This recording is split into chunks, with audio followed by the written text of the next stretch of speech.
Muy buen día, amigas, muy buen día, amigos. Estamos otra vez en Hay otra Radio Fortaleza.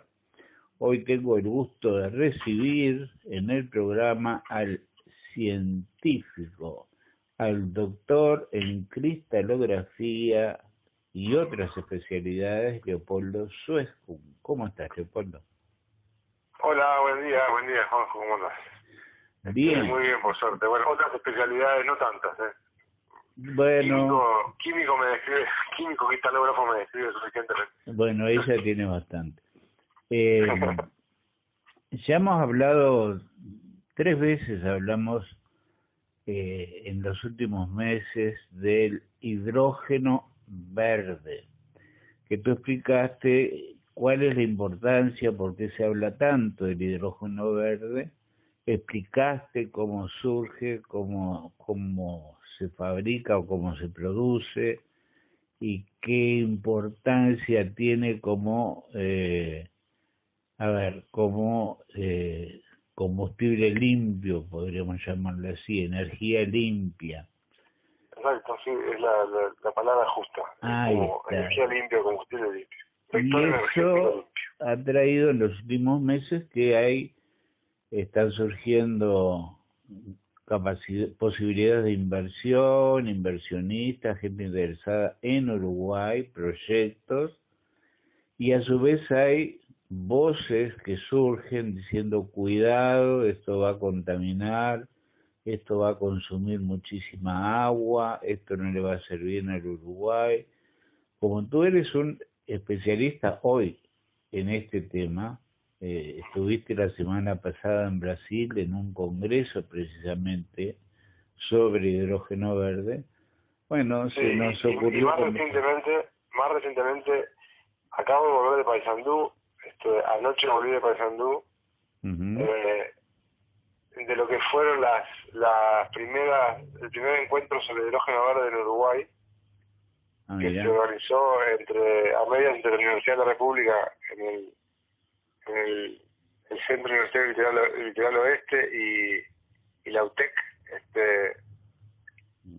también ubicada en Paysandú, donde hubo un encuentro donde científicos de todas las áreas glaciales, duras, ingenieros, y algunas fuerzas vivas, representantes de organizaciones ambientalistas, etcétera, tuvimos un encuentro de 2 días, día y medio, donde no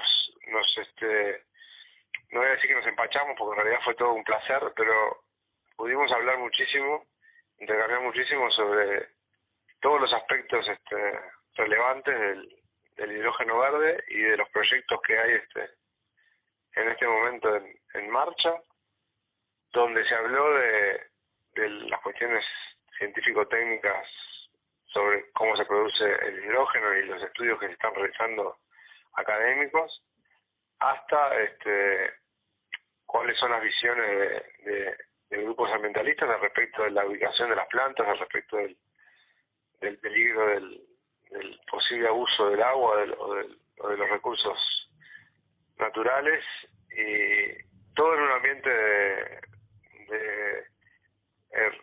vamos a decir, colaboración en información y no tengo que sería innecesario decir respeto, porque en realidad el respeto es lo normal.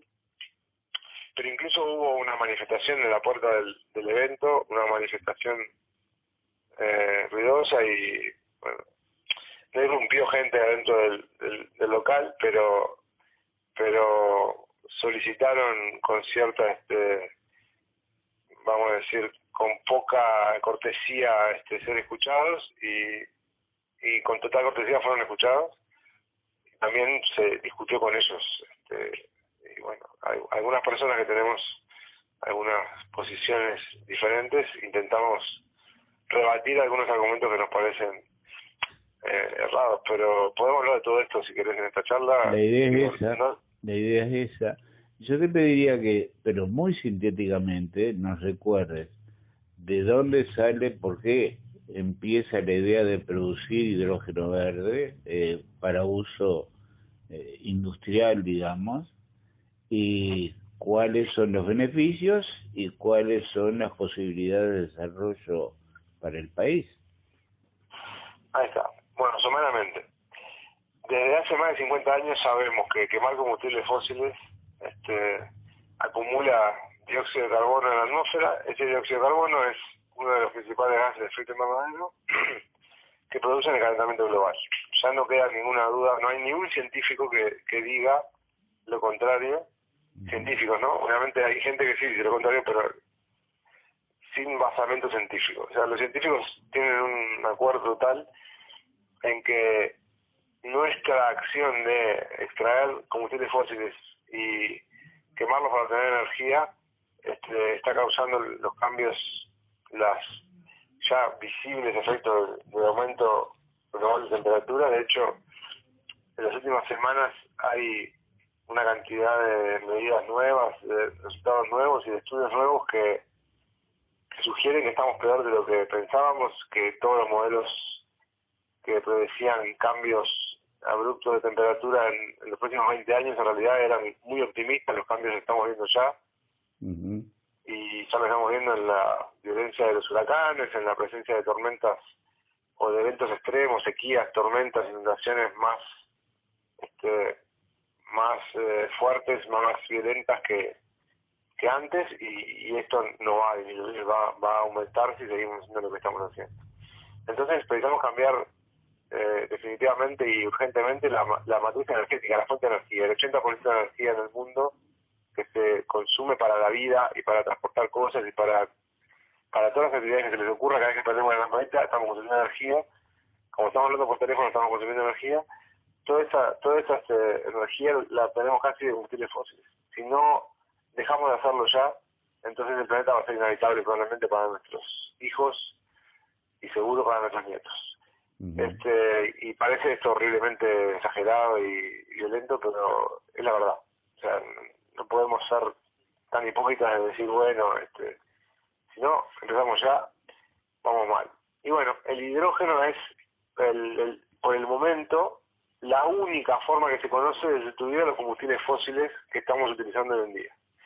El hidrógeno es un gas que se puede transformar en combustibles líquidos por procesos químicos perfectamente conocidos, y el hidrógeno obtenido utilizando electrólisis con energías renovables, o sea, basado en energías que no generan emisiones de CO2, sería la única forma que conocemos en este momento de hacer un cambio en la matriz energética que no implique cambiar nuestra forma de vida. Porque una forma de solucionar el problema del calentamiento global sería apagar las centrales eléctricas, apagar apagar los autos y volver a vivir como se vivía en 1800, donde no había vehículos a motor, donde no había industria. Pero eso no parece ser una forma razonable de resolver el problema, porque todos queremos vivir por lo menos igual que lo que vivimos ayer, y todos le queremos dejar a nuestros hijos por lo menos lo mismo que nosotros tuvimos. Entonces, como no podemos volver al neolítico, no podemos volver a una cultura que no consume energía, tenemos que buscar cambios a esa energía para poder seguir viviendo como vivimos ahora, o mejor, sin destruir el planeta, ¿no? Porque aparte las emisiones de CO2 en cualquier lugar del mundo generan el mismo efecto en todo el mundo. Nadie es inocente en las emisiones de CO2 y todos somos víctimas de las emisiones de CO2. No importa quién las genera, todos tenemos responsabilidad y todos sufrimos las consecuencias. Entonces, el hidrógeno es el que puede evitar estas emisiones de CO2, producido con energías limpias, energía eléctrica producida por generadores eólicos, los mal llamados molinos de viento, los aerogeneradores, generadores fotovoltaicos, los paneles solares, hidroeléctrico, en otros países geotérmica, maremotriz, otras formas de generación de energía, basados en recursos que nosotros no tenemos. Y este hidrógeno se puede utilizar como gas directamente, alimentando generadores eléctricos, las llamadas celdas de combustible. Esto ya se está implementando en Uruguay. Hay un proyecto que ya está aprobado que va a generar hidrógeno verde para alimentar camiones que funcionan con celda de combustible que van a transportar madera para UPM2, ¿tá? UPM, perdón, la que está en Fray Bentos, ¿sí? Ya tiene el proyecto, ya anunciaron que lo van a hacer. Y hay otro proyecto muy parecido en Paso de los Toros que prontamente se va a anunciar porque está todo más o menos ya arreglado. Así que ya vamos a tener el año que viene vehículos a hidrógeno y generación de hidrógeno verde en Uruguay. Este hidrógeno gaseoso se puede utilizar localmente, generar localmente y utilizar localmente, pero no es muy fácil de transportar a larga distancia. El hidrógeno es un gas muy liviano, los tanques para contenerlo tienen que ser muy resistentes y por lo tanto son muy pesados. Entonces el transporte a larga distancia de hidrógeno es caro, es inconveniente.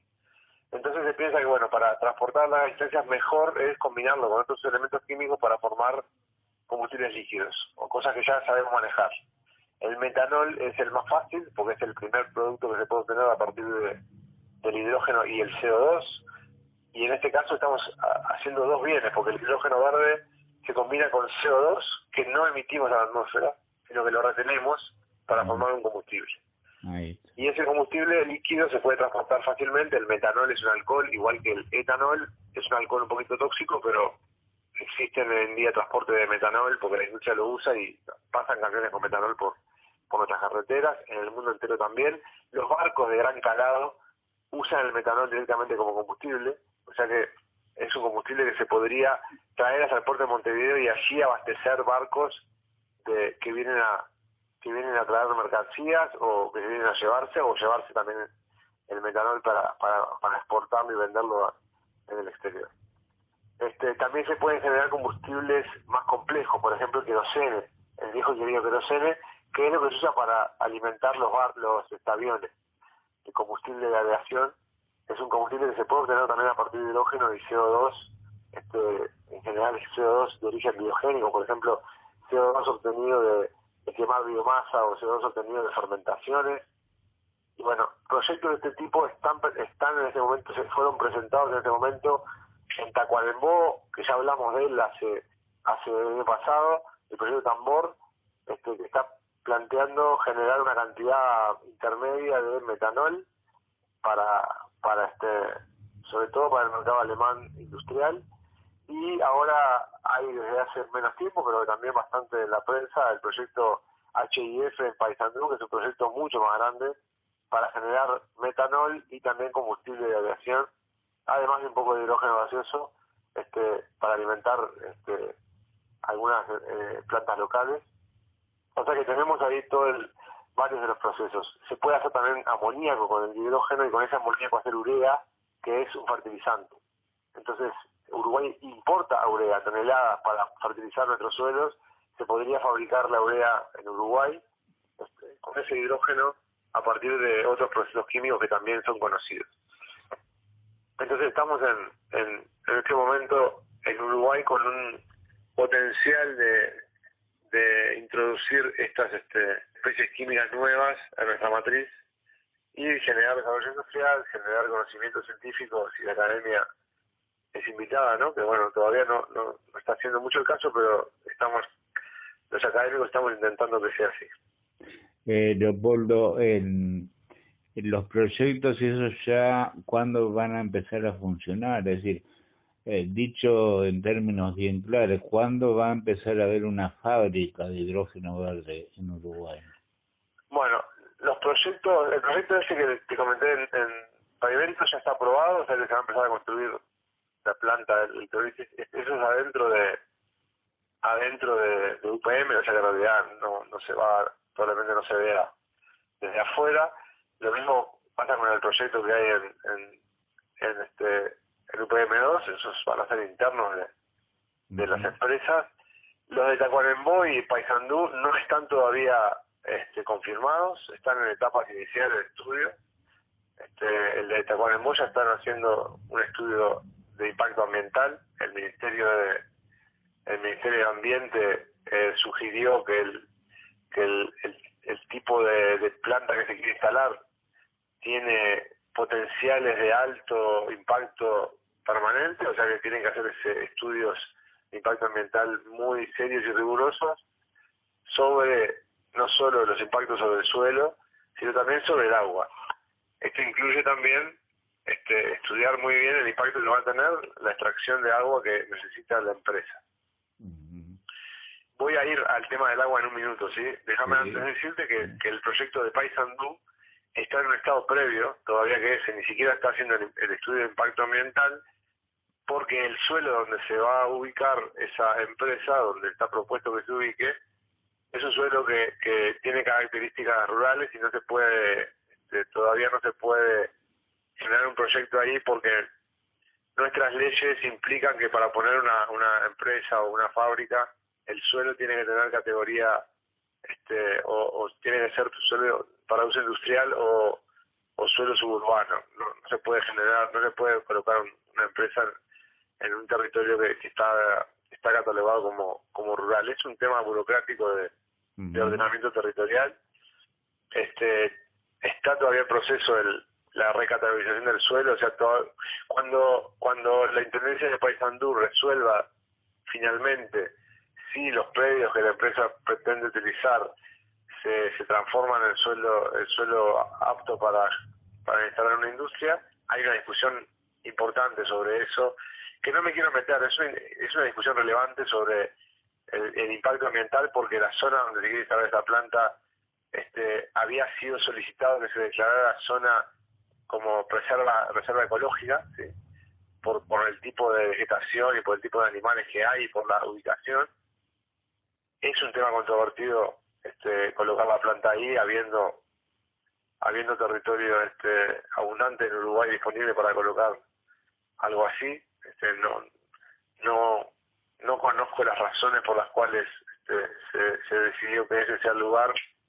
Me parece que la discusión que se ha generado daría para que alguien planteara que ese no es el lugar adecuado para colocar ninguna planta y habría que hacerla en otro lado, habiendo tanta costa dentro de Uruguay y tantos lugares con menos importancia natural. Claro. Pero, como te digo, no manejo mucho la situación al respecto. Yo estoy de acuerdo con la instalación de plantas de hidrógeno verde, pero también estoy de acuerdo con respetar lo más posible nuestro medio ambiente. Y creo que si la ubicación es inconveniente, razones fundadas, entonces debería ser otra ubicación. Y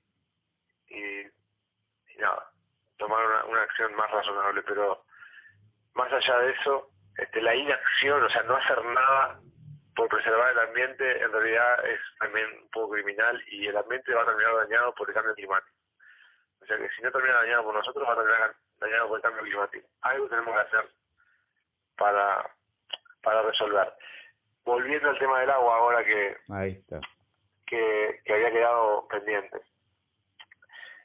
Hay una especie de temor de que, el hidrógeno, para generar hidrógeno verde rompemos la molécula de agua, eso es lo que hace el proceso de electrólisis, se rompe la molécula de agua en oxígeno e hidrógeno, o sea, esa molécula de agua desaparece, deja de existir, para formar tres moléculas en realidad separadas de hidrógeno y oxígeno.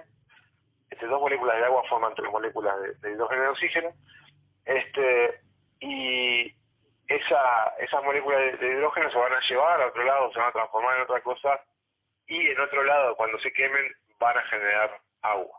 Entonces el agua se va a ir de Uruguay, va a desaparecer físicamente en Uruguay y se va a formar nuevamente en otro lugar del mundo o en otro lugar de Uruguay. En definitiva, si sale el agua en Boy y se usa para una empresa en Rocha, entonces el agua sale del agua en Boy y vuelve a aparecer en Rocha. Este asunto de los volúmenes de agua que se transforman efectivamente, el proceso de generación de hidrógeno, como todo proceso químico, tiene una eficiencia que no es total, o sea, no se logra que total de agua que uno quiere transformar se transforme en hidrógeno. Entonces, en general se calcula que para generar 1 kilo de hidrógeno, en teoría se precisan 9 kilos de agua, ¿sí? O sea, 9 kilos de agua se desaparecen para formar 1 kilo de hidrógeno. 1 kilo de hidrógeno y 8 kilos de oxígeno, ¿está? O sea, no es que desaparece el agua. 9 kilos de agua se transforman en 1 kilo de hidrógeno y 8 kilos de oxígeno. Y ese proceso en realidad, como no es 100% eficiente, se utiliza más agua, se utilizan 15 kilos o 20 kilos de agua para generar 10 kilos de un kilo de hidrógeno. No toda esa agua desaparece, obviamente. Lo que sigue desapareciendo es 9 kilos de agua por cada kilo de hidrógeno. El resto del agua no se transforma y se descarta. O sea, el agua ingresa al sistema, pero no termina saliendo como hidrógeno, termina saliendo como agua. Ese proceso, el consumo de agua de ese proceso es bajo.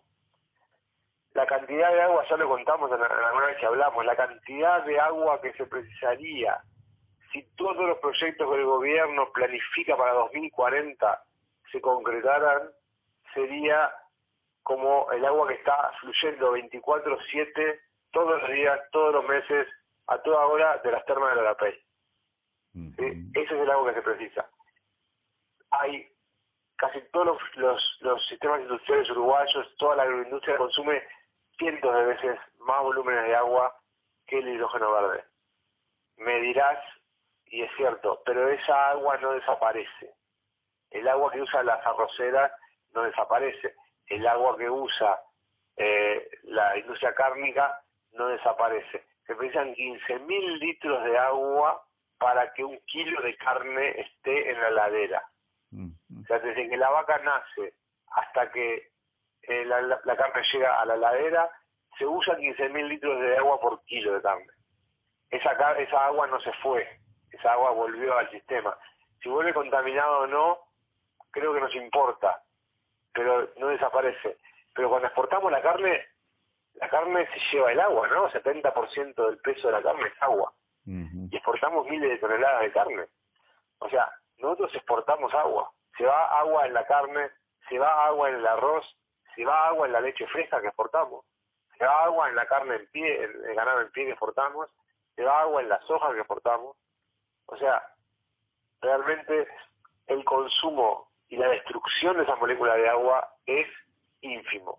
Y agrego un dato que justamente aprendí en las jornadas el lunes, en las jornadas en Paysandú. El ciclo atmosférico del agua tiene una velocidad tal que si yo pudiera marcar una molécula de agua, marcarla, ponerle una cruz y seguirla en su ciclo, una molécula de agua se mueve a tal velocidad que demoraría 9 días en dar la vuelta al mundo. O sea, cualquier molécula de agua que desaparece acá y se forma en Alemania, entra al ciclo de vuelta y en días está de vuelta acá. ¿Sí? Vivimos en un ambiente donde el equilibrio del agua con respecto a la atmósfera y a los océanos, recordemos que el 70% de la superficie del planeta está cubierto de agua, o sea que los equilibrios del agua, cómo se mueve el agua en la superficie de la Tierra y en la atmósfera, no serían ni mínimamente afectados por generar algunas toneladas de hidrógeno en un lugar y ese hidrógeno consumirlo en otro lado.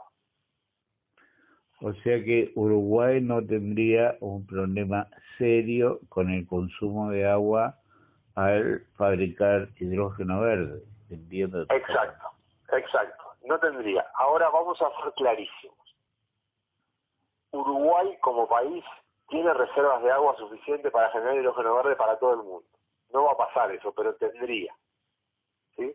O sea, Uruguay, el total de agua disponible lo utiliza para sus actividades productivas, para consumo humano, etc. Pero eso es a nivel global.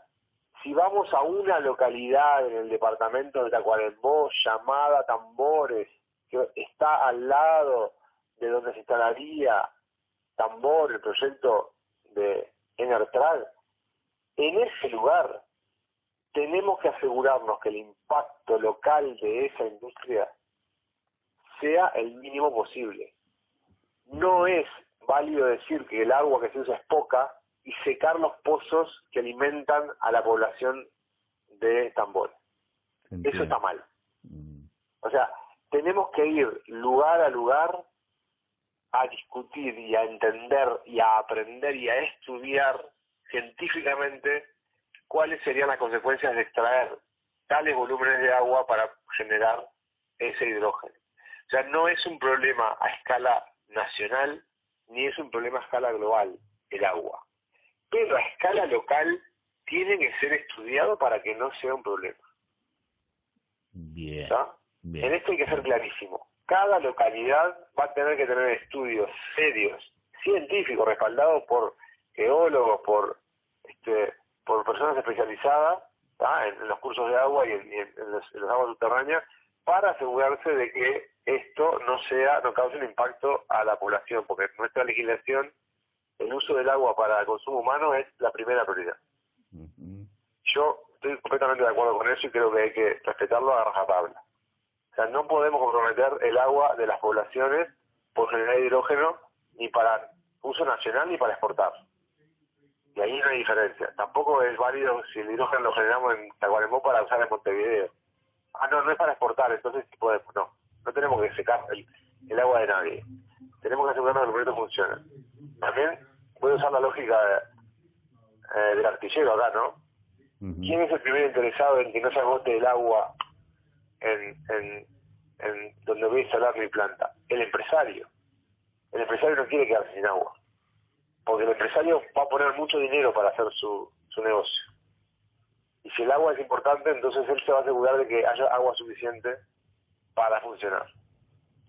Entonces, los estudios serios que se tienen que hacer no solo los va a hacer la academia o la DINAMA o los reguladores nacionales. Lo va a hacer también el empresario, porque el empresario quiere asegurarse de que su negocio funcione y el agua la precisa. Pues lo que dicen los ambientalistas respecto a esto. Bueno, yo creo que tendrías que hablar con ellos, porque yo seguramente no tengo todos los elementos. O sea, a mí me parece que defender el medio ambiente es razonable, es correcto. Me parece justo defender que las actividades humanas afecten lo menos posible al ambiente natural. Lo que pasa es que ninguna actividad humana es neutra con el ambiente. Algunas cosas nos parecen que ya están dadas, pero si ponemos una represa, estamos inundando hectáreas y hectáreas de bosques, incluso de ciudades y pueblos. Hay varios pueblos en Uruguay que cuando se hicieron las represas del Río Negro y del Río Uruguay fueron removidos. El pueblo desapareció de lugar de estaba porque eso fue inundado y se generó un pueblo cercano. El ejemplo más conocido es Andresito, el pueblo Andresito que está ahí cerca de Paysandú, que fueron inundados, el pueblo original fue inundado por la represa y trasladado. Entonces, ningún proyecto humano tiene efecto cero. Saber una ciudad tiene efecto gravísimo sobre la fauna, la flora del lugar.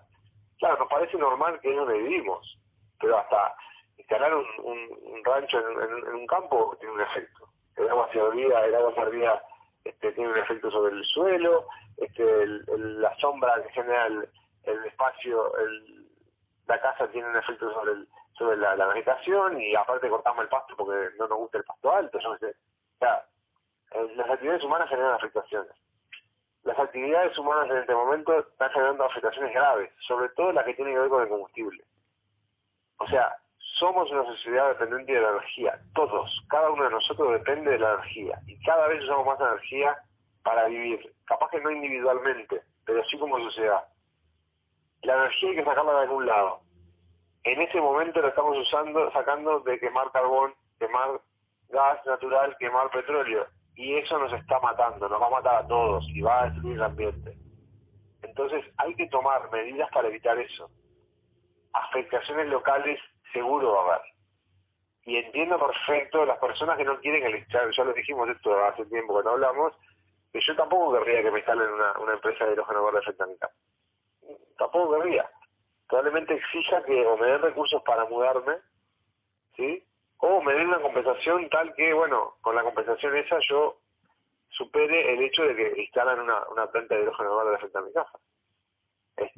O puede instalar un negocio que me satisfaga mis necesidades y me deje de preocupar.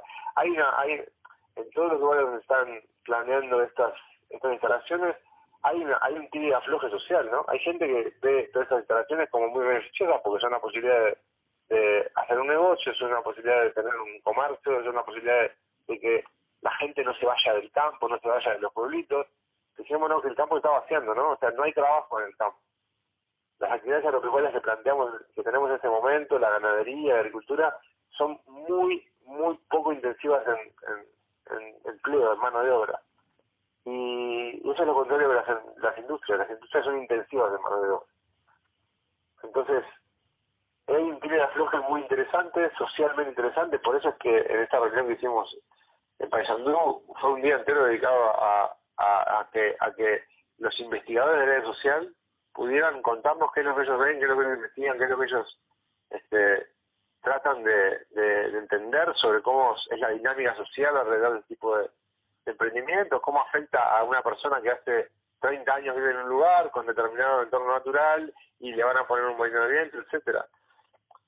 Alguien decía justamente ayer y me resultó muy interesante, todavía hay personas en Uruguay, y ya muchas, que cuando ven un campo con un aerogenerador se sienten agredidos. Yo me siento maravillado. Para mí es maravilloso ver cada vez más aerogeneradores.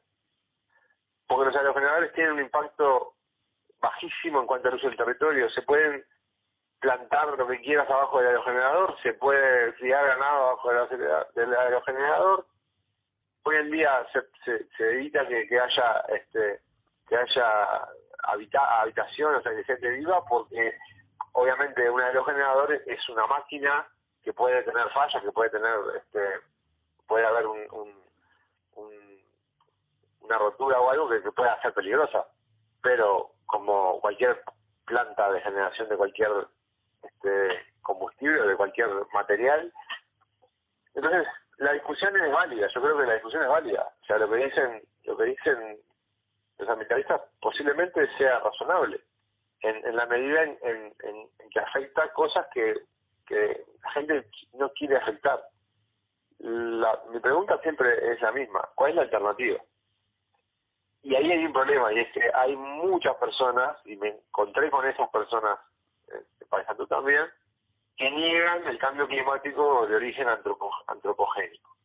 O sea, hay gente que niega que somos nosotros los que estamos causando el aumento de temperatura. Y en base a esa negación ya no hay nada que discutir. Porque si para esas personas el hombre no causa ningún impacto a nivel global, entonces, claro, no hay una justificación para poner una planta de hidrógeno para reducir el impacto del dióxido de carbono. O sea, se puede llamar lógica, calculo que es correcto que no se ponga una planta, pero hay gente que no tiene una intención constructiva al respecto. O sea, Polo, se nos fue el tiempo, Leopoldo.